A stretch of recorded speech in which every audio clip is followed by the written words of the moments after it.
Hyderabad north east ప్రాంతం అతి శరవేగంగా అభివృద్ధి చెందుతున్న ప్రాంతం. సికింద్రాబాద్ కి కూతవేటు దూరంలో ఉన్నటువంటి ఈ ప్రాంతంలో ఇప్పటికే కొన్ని రైల్వే సంస్థలు, ఈసీఐఎల్, ఎన్ఎఫ్సి, ఇంకా చెర్లపల్లి, నాచారం పారిశ్రామిక ప్రాంతాలు 50 ఏళ్ల క్రితమే వచ్చాయి.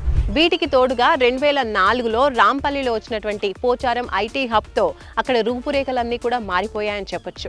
దీనికి అదనంగా ఇటీవలి కాలంలో చెర్లపల్లి రైల్వే టెర్మినల్ కూడా ఓపెన్ అయింది. ఇంకా రాయరావుపేట ఇండస్ట్రియల్ కారిడార్ కూడా ఓపెన్ కావడంతో ఈ ప్రాంతం శరవేగంగా అభివృద్ధి చెందుతోంది.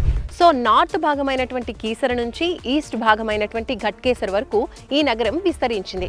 సో ఇంత శరవేగంగా అభివృద్ధి చెందుతున్నటువంటి నార్త్ ఈస్ట్ హైదరాబాద్ లో మీరు కూడా ఇన్వెస్ట్ చేయాలనుకుంటే ఎస్ఆర్ఆర్ డెవలపర్స్ వాళ్ళ latest venture Bajrang elegant square లో ఇన్వెస్ట్ చేయండి. ఈసీఎల్ కుందనపల్లిలో ఉన్నటువంటి ఈ హెచ్ఎండి అప్రూవ్డ్ ప్రాజెక్ట్ లో పెట్టుబడులు పెట్టండి. మీ పెట్టుబడిని డబుల్ చేసుకోండి.